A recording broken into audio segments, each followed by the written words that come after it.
Ich glaube, man sollte als Manager halt Multitasking-Fähigkeiten mitbringen. Also ich denke, am wichtigsten ist einfach so generell immer einen Plan im Kopf zu haben, immer einen Plan B oder C vielleicht noch im Kopf zu haben und agil auf äußere Einflüsse reagieren zu können und ja, nicht zu steif zu sein.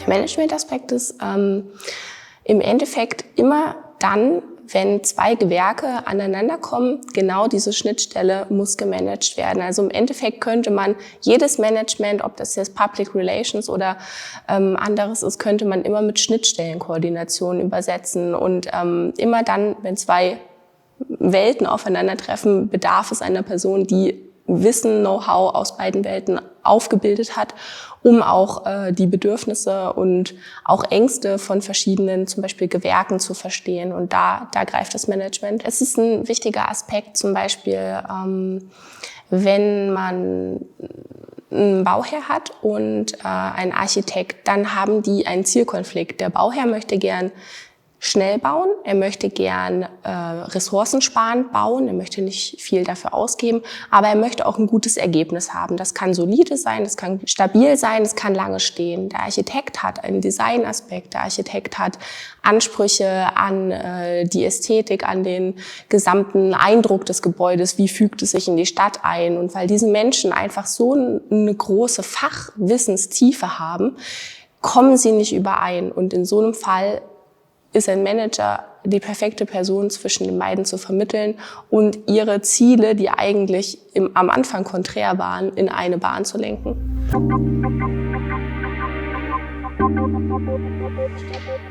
Im Groben und Ganzen muss man vielleicht beim Bachelorstudium anfangen. Im Bachelorstudium hat das Studium eigentlich nicht sehr viel mit Immobilien und Infrastruktur zu tun, sondern die Baurichtung ist schon prägend. Und ich würde sagen, im Master jetzt ist es sehr viel freier. Man kann sehr viel mehr auch in die Tiefe gehen, obwohl man dann sehr breite Wissensbasis hat. Ich persönlich interessiere mich zum Beispiel sehr für den Bereich Infrastruktur, Verkehrswesen. Das liegt mir und das finde ich sehr interessant und deswegen kann ich mir jetzt speziell solche Fächer raussuchen. Mein erstes Mastersemester war super interessant, weil ich zum ersten Mal diese Erfahrung gemacht habe, dass ich meine Wahlfächer frei wählen konnte.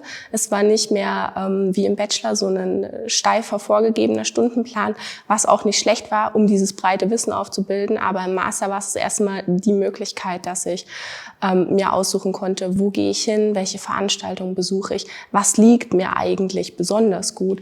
Und ich habe Veranstaltungen besucht, die zum Beispiel zum ersten Mal in meinem ganzen Studium abends waren, also Abendveranstaltungen. Ganz interessant, wir haben International Case Studies gehabt. Das ist eine Vortragsreihe an verschiedenen Hochschulen, auch an der FH Erfurt, unter anderem auch hier bei uns. Und das sind Fallbeispiele aus aller Welt, reisen Leute an und erklären Infrastrukturprojekte, Verkehrsprojekte. Mega interessant. Ich muss allen raten, die herkommen, kämpft euch durch diese 3 Semester durch und danach wird es einfach sehr, sehr interessant, sehr, sehr vielfältig und man kann auch verschiedene Grundkenntnisse aufbauen. Und wenn man diesen Punkt erreicht hat, dass man denkt, oh, das habe ich doch schon mal gehört, dann ist es super interessant und macht ganz viel Spaß.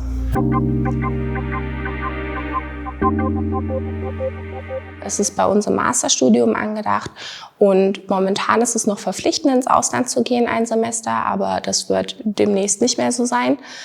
Ich würde es aber auf jeden Fall nutzen. Die Möglichkeit ist gegeben und ich denke, es ist sehr, sehr wichtig, als Manager auch international agieren zu können. Also Englischkenntnisse sind wichtig. Wir haben viele Fächer, die auf Englisch gewählt werden können und auch von internationalen Studierenden belegt werden.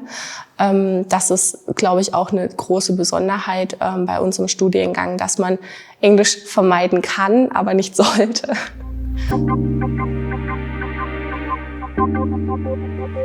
Also im Baubereich von unserem Studium ist es eigentlich ziemlich klassisch Projektmanagement oder Projektentwicklung. Das kann man bei vielen großen Firmen machen. Es wird immer gesucht, auf jeden Fall für jedes Bauprojekt, ganz wichtig. Da könnte man als Einstieg als Junior-Projektentwickler oder Junior-Projektmanager mit reinkommen im Infrastrukturbereich.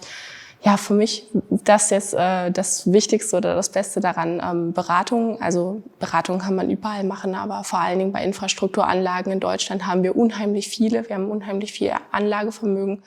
Das ist ein guter Bereich, den man machen kann. Und Immobilien, klassisch Immobilienverwaltung, Immobilienmanagement. Es gibt große Wohnungsbaugesellschaften, wo Manager gebraucht werden.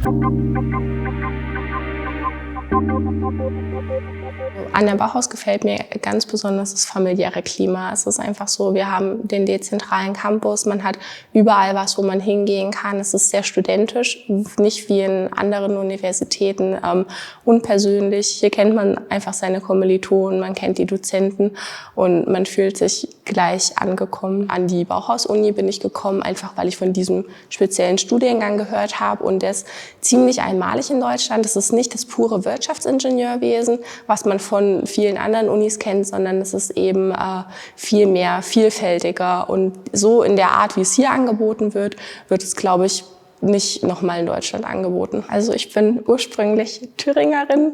Ich komme aus Thüringen, ich bin hier geboren und auf Weimar bin ich tatsächlich über den Studiengang gekommen. Ich hätte auch an eine andere Stadt geraten können, aber mir hat Bau, Immobilien, Infrastruktur, diese drei Bereiche, diese Interdisziplinarität einfach so gut gefallen. Und dann dachte ich, ich muss nicht weit weggehen, um gute Qualität zu haben.